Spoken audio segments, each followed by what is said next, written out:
야고보서의 이 기록자는 야고보입니다. 우리가 잘 아는 대로 야고보는 초대교회의 감독이고 지도자였죠. 그리고 노련하고 경건한 목회자 중에 하나입니다. 한 사람입니다. 믿음으로 구원받는다라고 하는 초대교회의 교리를 세웠을 뿐만 아니라 많은 성도들이 그 시대에 박해를 당하고 어려움을 당하게 되니까 그 어려움 속에 살아가는 성도들 때문에 굉장히 마음 아파하고 또 심히 힘들어하고 그들에게 어떻게 하나님 말씀으로 위로해 줄 수 있을까 아주 교리적으로 그렇게 그 교회에 있는 성도들에게 그 시대 성도들에게 말씀으로 잘 가르쳤던 그러한 사람 중에 한 사람이 바로 이 야고보라고 하는 분입니다. 그래서 목회자로서 굉장히 그 어려운 시대를 시험을 당하면서 어려움을 당하면서 이겨내는 성도들을 향하여 가지고 가장 먼저 해줘야 될 것이 무엇인가? 그래서 시험, 고난, 이 시험을 어떻게 해야 이길 수 있는가? 지금 박해와 환난 속에서의 어려움들을 어떻게 해야 이겨낼 수 있는가?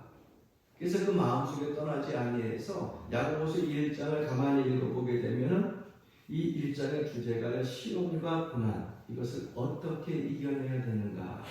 이것에 대하여서 그 시대 성도들에게 편지로 써서 이렇게 말씀을 교훈하고 있습니다. 야고보 사도는 한마디로 오늘 본문 말씀 속에서 한 말씀대로 시험이 오게 되면 기쁘게 여기라. 감사하면서 믿음의 시련을 이겨내라. 우리를 인내하게 만드는 이 시험 잘 이겨내면 우리의 인격이 온전히 구비가 되고 더 나아가서 하나님께서 우리를 위해서 준비하신 약속하신 생명의 면류관을 우리가 얻게 될 것이다. 그래서 시험이 오는 것을 두려워하지 말고 지금 이 한 시대에 핍박과 고난이 있다 할지라도 기쁘게 감사하며 이겨내며 그리고 견뎌내라. 이렇게 말씀하고 있어요. 고난을 잘 견디게 되면 이 신앙인들에게는요 두 가지 축복이 이루어지게 돼요. 그 첫 번째 축복이 뭐냐면은 시험을 잘 이기게 되면 우리에게 하나님께서 약속하신 생명의 면류관을 얻게 돼요. 또 한 가지는 내가 시험을 잘 견디고 이겨내게 되면 나의 삶을 통하여서 여러분 외부에 이 세상에 하나님을 알지 못하는 백성들에게 하나님이 어떠한 분이신지를 알게 하는 그런 놀라운 역사의 주인공이 된다고 하는 것입니다. 다니엘이라고 하는 위대한 신앙인은 보게 되면 참 뜻하지 않은 고난을 받게 됩니다. 아니 하나님께 포로로 잡혀가가지고 하나님께 창문을 열고 하루에 3번씩 기도드리는 그 믿음, 그 신앙 얼마나 정말 하나님 기뻐하시고 하나님이 흡족해 하시는 삶의 모습입니까? 시간을 쪼개가지고 남의 나라에서 그것도 창문을 열고 모든 사람들이 보든 안 보든 내 마음은 하나님께 향하여 있고 예루살렘을 향하여 있고 항상 주님만을 의지한다고 하는 그 믿음의 표현을 하나님 얼마나 보시기 좋았겠어요. 그런데 그렇게 믿음이 좋은 신앙의 모습을 본 주변의 사람들은 시기와 질투로 가득 차게 됩니다. 결국 믿음생활 잘한다고 했는데 신앙생활 잘한다고 했는데 하나님만 의지한다고 했는데 그 마지막은 어떻게 됐어요? 시기와 음모로 인하여 가지고 사자굴 속에 들어가게 됩니다.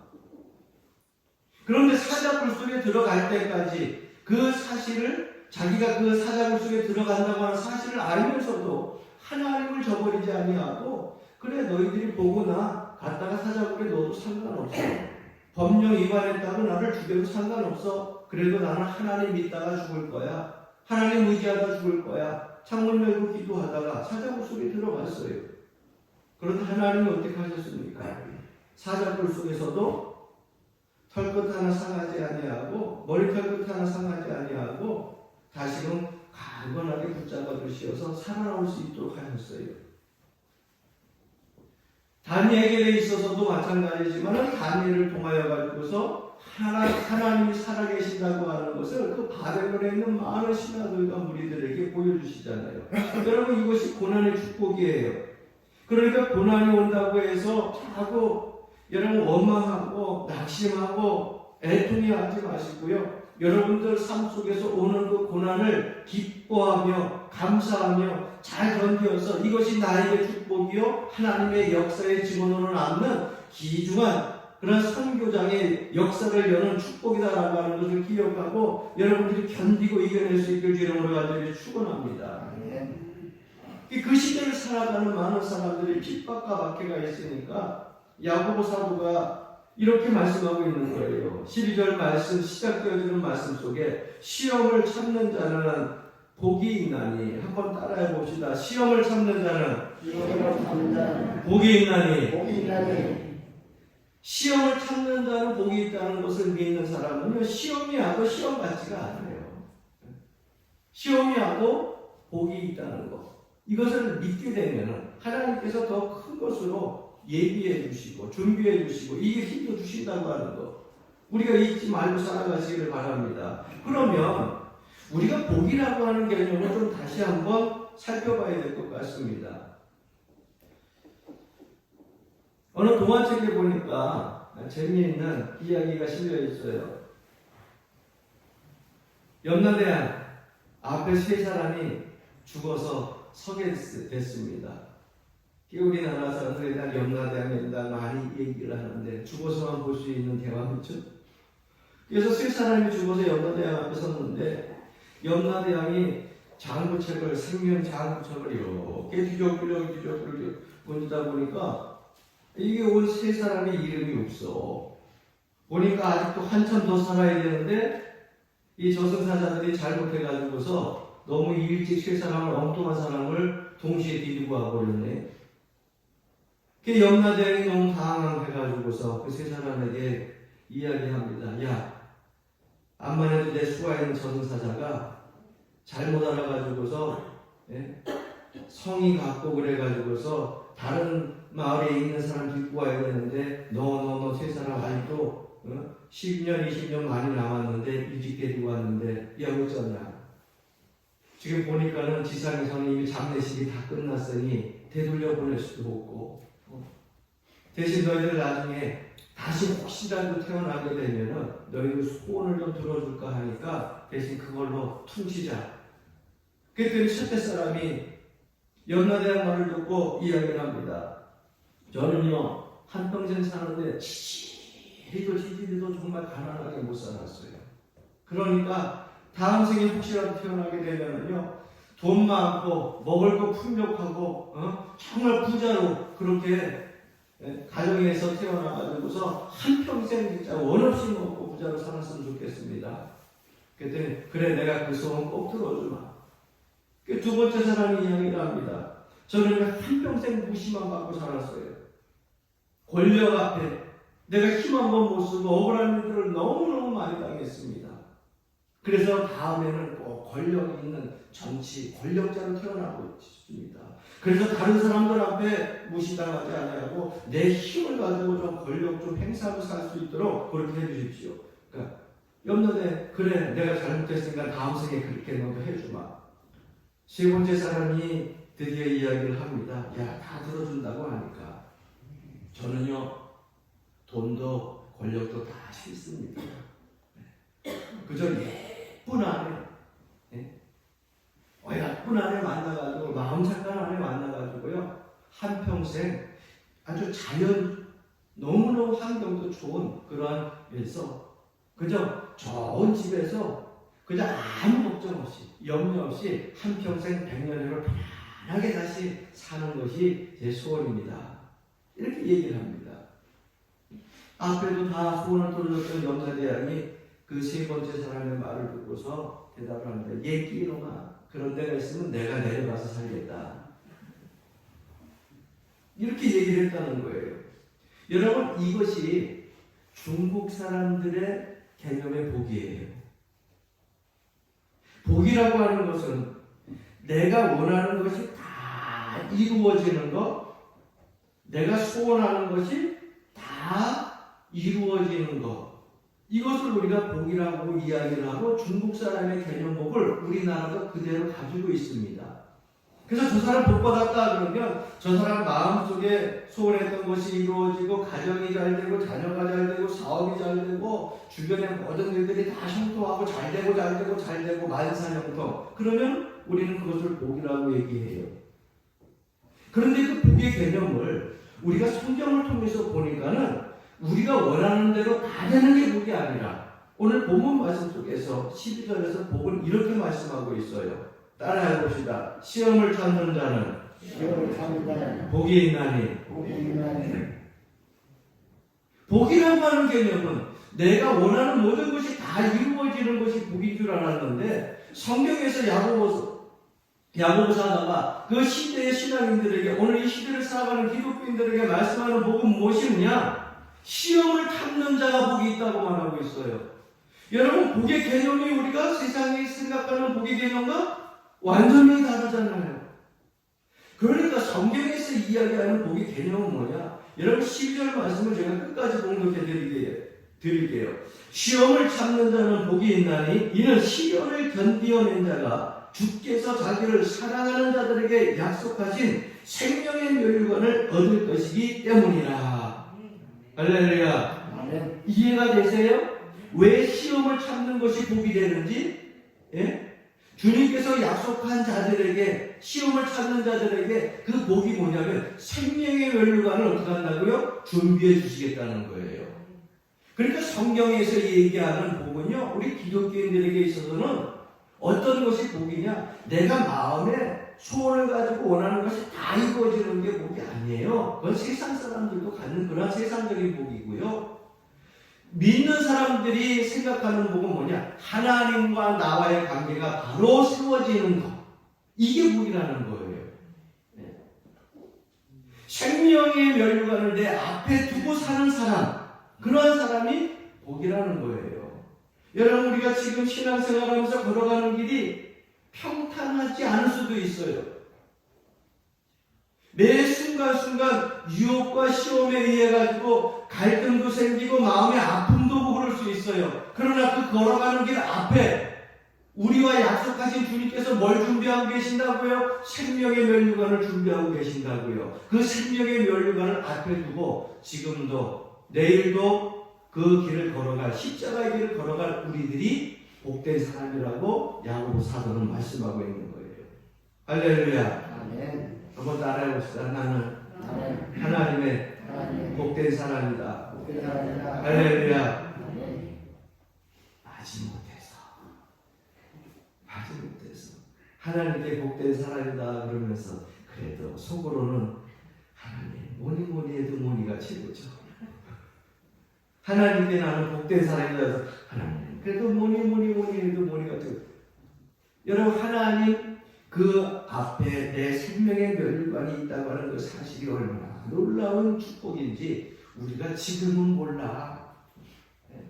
내가 만져봤어야 알지. 내가 선명하게 그것을 환상으로 봤어야 알지. 그러나 성경은 우리 눈에 보이는 실상이라고 그랬어요. 그러니까 하나님의 약속은요, 우리가 반드시 결코 꼭 얻게 되는 거예요. 그러니까 여러분, 우리가 주님 앞에 섰을 때에 세상의 물질이 권력이 아무것도 아니라고 하는 거, 이 생명의 멸류관이 얼마나 소중하다고 하는 거, 이것이 얼마나 큰 축복이라고 하는 것을 깨닫게 되는 거예요. 믿으시면 아멘 하시기 바랍니다. 아멘. 그래서 성경에서 이야기하는 대로 그러면 하나님과의 관계가 온전히 세워지고 시험을 잘 이기는 자는 복 받는다고 했는데, 우리 조금 전에 말씀하신 대로 믿으니까 다 아멘 했잖아요.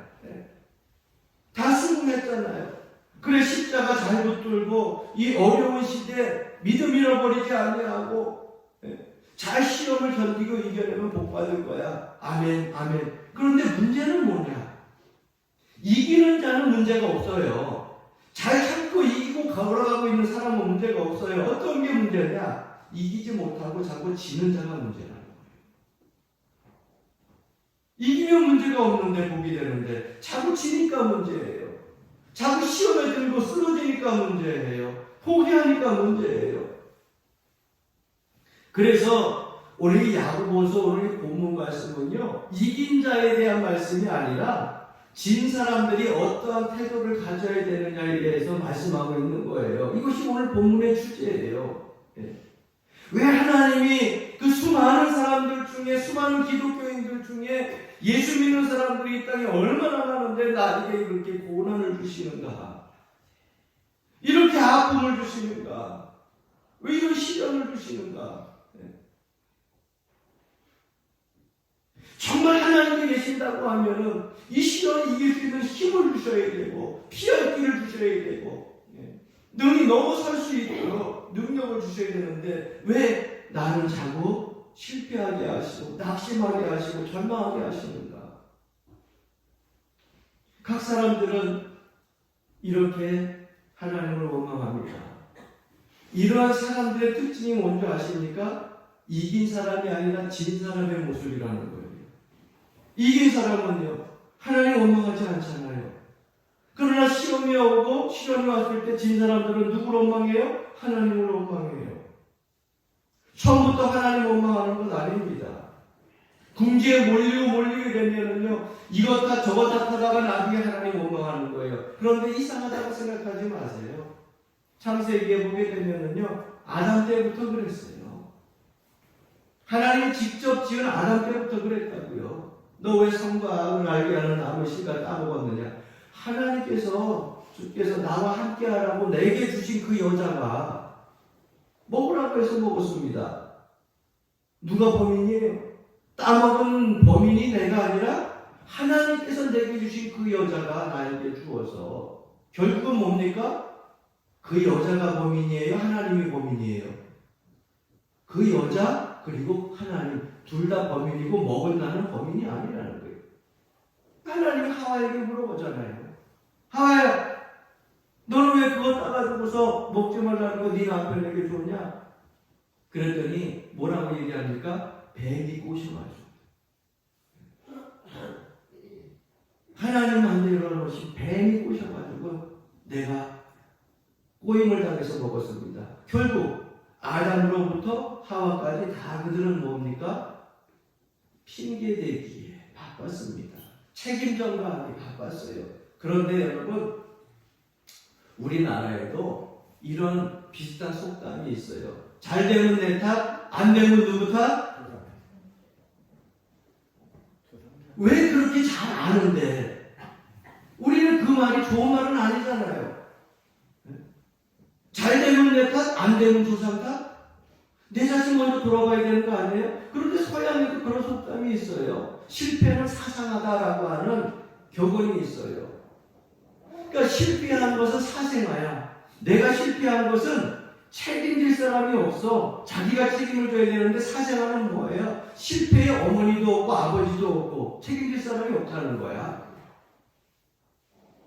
결국 모든 것들을 책임 전가하는데 능수능란하다는 거예요. 자기 죄를 인정하지 않는 것, 여러분, 이러한 시대에서 이러한 삶으로 사는 사람들은 하나님의 은혜 안에 우리가 구할 수가 없습니다. 그래서 이 시대에 정말 무서운 것들 많은 것 중에 하나가 뭐냐면, 여러분, 심리학이라고 하는 거. 저는 심리학도 이 시대에 살아가는 사람들 중에 조심해야 될 것 중에 하나라고 생각을 해요. 요즘에는 목사님들도 심리학, 목회, 상담학 이런 거 다 전공으로 배워요. 그런데 심리학을 배우다 보면은요, 심리학의 전체적인 흐름이 있더라고요. 그 전체적인 흐름이 뭐냐면 인간의 죄를 학문적으로 인정하지 않아요. 심리학은. 그게 심리학의 기초예요. 인간을 연구하고 그 심리를 연구해서 인간을 더 잘 이해한다고 하는 긍정적인 그런 학문임에는 분명합니다. 그런데 거기에 가장 큰 문제는 뭐냐면은 성경에서 나오는 모든 사람들은 죄인이라고 하는 것을 인정하지 않아요. 그래서 심리학을 공부하는 젊은 청년들은요, 이 심리학을 공부할 때 이걸 잘 생각해서 공부를 해야 돼요. 모든 것이 환경 탓이고 모든 것이 다른 사람 탓이고 심리학의 약점이 그래요. 가장 중요한 말이 뭐냐? 거기에 보게 되면 내 잘못이 아니다. 여러분 요즘 상담도 그렇잖아요. 심리적인 상담 병원에 가서 여러분 상담하는 거 보게 되면 다 어떤 얘기입니까? 말 들어주고 내 잘못은 당신 잘못이 아닙니다. 당신 잘못이 아닙니다. 이 세상이 그렇게 만든 겁니다. 환경이 그렇기 때문에 누구나 그럴 수 있습니다. 그 아픔 내가 존경합니다. 누구나 다 그런 환경과 여건이 된다고 하면 그런 상처를 받으면 그럴 수 있습니다. 그렇게 해주는 것이 심리학 아니에요. 그래서 내 잘못은 없다. 오케이. 그래 내 잘못이 아니구나. 환경 때문에 그렇구나. 조건 때문에 그렇구나. 다른 사람들 때문에 그렇구나. 그래서 나는 잘못이 없다라고 인정해 주는 것이 심리학이에요. 여러분 그러나 성경은 그렇게 얘기하지 않습니다. 성경은 누구 탓이에요? 당신 탓이 아니고 내 탓이에요. 주님이 다른 사람들 죄 때문에 돌아가신 것이 아니라 내 죄 때문에 돌아가셨다는 것. 이것을 여러분 우리가 바로 알고 신앙생활해야 하나님 앞에 회개하고 회개할 때 하나님과 하나된 관계로 우리가 신앙생활을 발휘할 수 있다고 하는 것이에요. 왜? 이곳에서 실패하게 되면 결국 누구에게로 가느냐? 하나님께 그 원망이 귀착된다고 하는 겁니다. 시험에 실패한 사람들이 오해하지 말아야 될 것이 13절 말씀에 기록되어져 있습니다.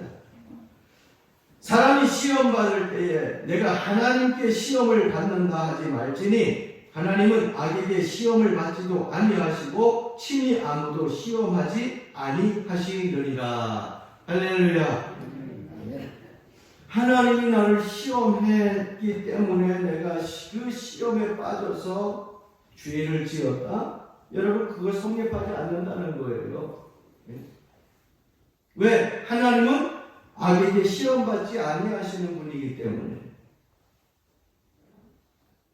하나님이 나를 충동해가지고 시험에 빠뜨리게 하셨다? 여러분 그런 일이 없다는 거예요. 내가 넘어진 것이라는 거죠. 그러면 여러분들 아마 이렇게 말씀하실지 몰라요. 이런 말이 반드시 나올 겁니다. 목사님 그러면은요 욥은요 어떻게 된 겁니까? 욥은 하나님이 시험하시지 않았어요. 여러분 욥기서를 자세히 읽어보게 되면 하나님이 시험한 게 아니에요. 사단과 마귀가 와가지고서 이야기를 합니다. 욥이 동방의 의인이고 신앙 좋은 사람인데 하나님을 까닭없이 섬기겠습니까? 가진 것이 없고 몸이 괴롭고 모든 것들이 무너지게 되면 하나님 경외하지 않죠. 그가 지금 가진 것이 많으니까 하나님을 경외하는 것 아니겠어요? 그때 하나님이 뭐라고 했어요? 그래 그럼 네가 한번 체크해봐라. 시험해보라는 것이 아니라 욥이라고 하는 사람이 어떤 의인인지 어떤 참 신앙의 모습을 가지고 있는지 네가 한번 체크를 해봐. 여러분 욥이 무너졌어요? 나중에 다시금 더 큰 축복을 받았어요? 다시금 더 큰 축복을 받았어요. 하나님께서 보시는 참된 신앙인으로 오히려 마귀가 사단이 그를 시험해서 무너뜨리려고 했는데 더 크고 놀라운 축복을 받게 된 것을 우리가 성경을 통해서 보게 됩니다. 그것을 욥을 하나님이 시험했다고 얘기하면 안 돼요. 하나님은 친히 시험하는 분이 아니시라고 오늘 본문 말씀 속에 말씀하고 있잖아요. 사람이 시험 받을 때에 내가 하나님께 시험을 받는다 하지 말지니 하나님이 환경을 이렇게 만들어 주시고 하나님이 나의 삶의 조건 속에서 이런 사람들 만나게 하셔서 넘어지게 했다고 여러분 하나님 그런 분이 아니셔요. 왜 신앙생활하면서 10년 20년이 돼도 하나님이 어떤 분이신지 모르고 신앙생활을 했어요. 무슨 덫을 놓고 기다리는 분이 하나님이에요? 웅덩이 파놓고 빠질 때 기다리는 게 하나님이에요? 하나님의 근원은 사랑이시잖아요. 그걸 우리가 늘 입으로 고백을 하는데 왜 하나님이 나를 시험에서 넘어뜨렸다고 생각을 하세요? 진 사람의 핑계일 뿐이라는 거예요. 그럼 왜 사람들이 시험에 넘어지느냐? 그 이유가 14절 말씀에 기록되어져 있습니다. 함께 봉독해 볼까요? 오직 각 사람이 시험을 받는 것은 자기 욕심에 끌려 미혹됨이니. 사람이 시험에 걸려 넘어지는 것이 뭐 때문이라고 그랬어요? 자기 욕심에 끌려서 미혹되기 때문에 넘어지는 거예요. 자기 욕심에 끌려서 미혹되어져서 넘어지는 것을 가지고 여러분 환경 탓하십니까? 하나님 탓하십니까? 여러분 죄의 심리를 우리가 분명히 알고 있어야 돼요. 정확하게 말하면 내가 욕심 부려서 결국은 시험에 든 거예요. 많은 사람들은 외부적인 환경에서 오는 시험을 더 크고 무섭고 두렵게 생각하는데 여러분 우리에게 오는 가장 큰 시험은 뭐냐? 내 속에 있는 나 자신의 마음과 생각이에요. 욕심이 어디서부터 시작되어져요? 외부로부터 오는 게 아니에요. 내 마음속에서부터 내 생각에서부터 시작되어집니다. 네. 그래서 가장 큰 적은 뭐냐? 외부적인 환경이 아니라 나 자신이 가장 큰 적이라고 하는 이야기도 하는 겁니다. 제가 가끔 컵에 있는 물 갖고서 여러분들에게 설명을 하는데 여러분 상상을 해봅시다. 여기에 지금 끄적물통이 큰 게 하나 있어요. 요즘에는 뜬물통 보기 드물죠? 네? 쓰레기 봉투에 다 분리수거해서 다 갖다 버리니까. 근데 옛날에 여러분 기억나시잖아요. 저 어렸을 때만 해도 끄적물통이 하나 있어서 그런 음식물 쓰레기 여기다 갖다 버리는데 국물 따라 버리진 않아. 통으로 갖다 버리지. 그런 통에 하루 이틀 찾아보면요, 거기에 꾸정물통이 어느 정도 한 절반 이상씩 차게 돼요. 근데 어느 날 학교 가다 이렇게 보면요, 꾸정물통이 그렇게 물이 깨끗할 수가 없어. 왜? 밤새도록 꾸정물통에 있는 그 꾸정물이 덩어리가 다 밑으로 가라앉아가지고 위에는요, 선명하게 깨끗해. 그게 너무 깨끗한 거야. 우리는 흔히 가만히 있으면 내가 깨끗한 걸로 착각을 해요. 그런데 여러분, 내 안의 욕심이 언제 튀어나올지 몰라. 예? 지나가다가 조금 개구져가지고서 누가 한번 나뭇가지를 가지고 휘 휘저으면은요, 깨끗한 물은 다 어디로 가고 밑에 있던 꾸정물, 그 더러운 것들이 다 올라와서 더러워지죠. 우리의 심령이 마찬가지라는 거예요. 내 안에 욕심이 지금 이만큼 차 있어. 예? 탐욕이 이만큼 차 있어. 예? 정욕이 이만큼 차 있어. 그런데 가만히 안 그런 척 한다고 해서 여러분 이것이 없어져요? 어느 순간에 내 감정을 일으키게 하는 여러 가지 사건들과 여러 가지 환경들이 탁 일어나서 휙 휘지게 되면은요, 별게 다 튀어나오는 거야. 예? 그것이 입으로 막 튀어나가고 행동으로 튀어나가고 그리고 나서 자기의 잘못을 깨달아야 되는데 나를 이렇게 만든 것이 환경이라고 이야기하고 나를 이렇게 만든 것이 사람, 이웃이라고 얘기하고 나를 이렇게 만든 것, 시험에 들어간 것이 하나님이라고 우리가 원망할 때가 얼마나 많이 있어요. 이제 야고보는 야고보서에서 말씀하고 있습니다. 시험이 죄로 변해가는 과정을 15절에 말씀하고 있어요. 함께 공독합니다. 욕심이 잉태한즉 죄를 낳고 따라합시다. 죄가 장성한즉 사망을 낳느니라. 여러분 여기에서 보게 되면은요, 야고보가요 아주 되게 아주 예민한 분이에요. 보니까 성품이 예민하고 좀 논리 정연한 거 좋아하고 정확한 거 좋아하는 분이에요. 그래서 보니까는 욕심 그리고 사망죄 이거를 다 의인화시켜가지고서 우리에게 설명을 해주고 있습니다.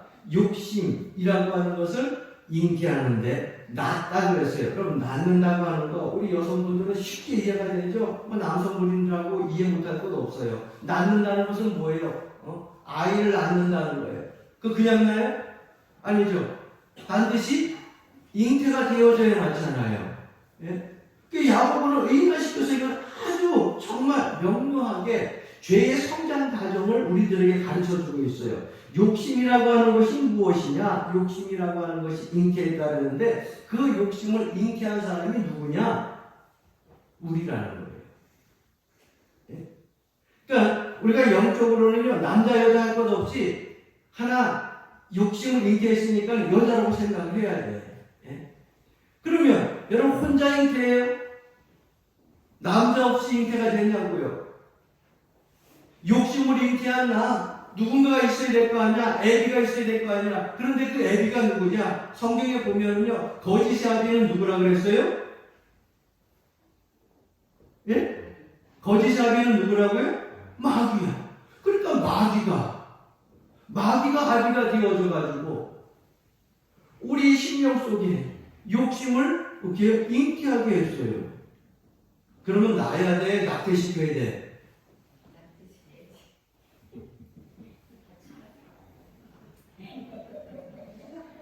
말 안 해도 알잖아. 내 안에 욕심이 있어. 탐욕이 있어. 이 세계 자랑이 있어. 세상적인 욕망이 가득 차 있어. 거짓의 아비, 마귀가 내 남편이야. 안에 있는 거, 이게 나야 돼? 아니면은 낙태시켜야 돼? 낙태시켜야죠. 그런데 여러분 이걸 낙태시킬 생각을 안 하고서 아까우니까 여러분 세상적인 것이 그래요. 세상적인 것도 여러분 버리려면 얼마나 아까운지 몰라요. 함부로 버릴 수 있는 것이 하나도 없어요.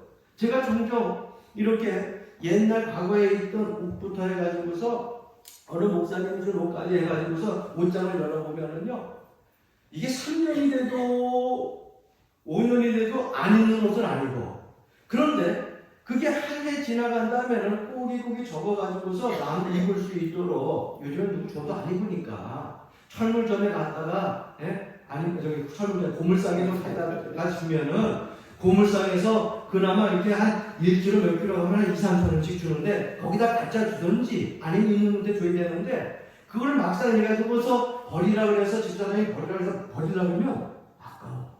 이게 그때 당시에 그래도 10만 원 주고 산 건데 그때 당시 5만 원 주고 너무 아까운 거야. 못 버리는 거야. 여러분 세상적인 것이요 그렇게 버리기 아까워요.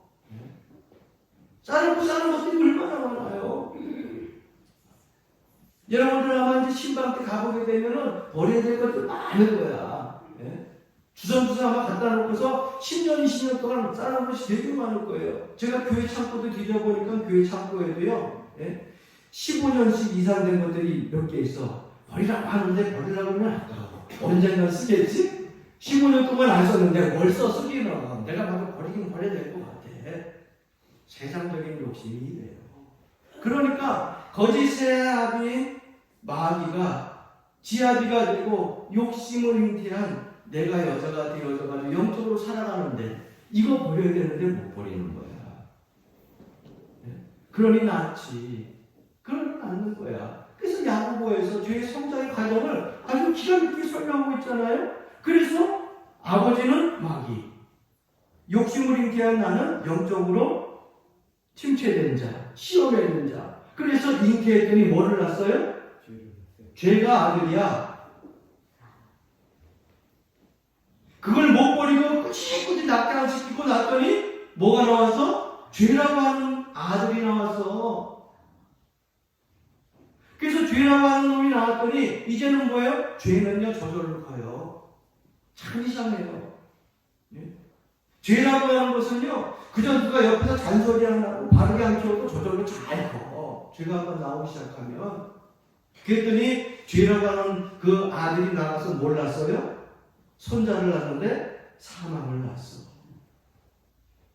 이게 야고보 사도의 죄의 성장에 대한 그런 말씀이에요. 사랑하는 성도 여러분, 토마스 아켄피스는 죄악의 성장 과정을 본문의 근거에서 이렇게 말씀하고 있어요. 죄악은 보고 듣는 데부터 시작되어지고 그것을 자꾸 기억하고 그리고 내 욕구로 자꾸 충족시키려고 하는 데서 시작되어져서 결국 내 행동으로 탄생하게 된다. 이렇게 얘기하고 있어요. 그러니까 여러분 이거 어떻게 막아야 되겠어요? 예? 어떻게 막아야 되겠어요? 막는 시점이 중요해요. 아직 잉태하지 않았으면 갖지 마.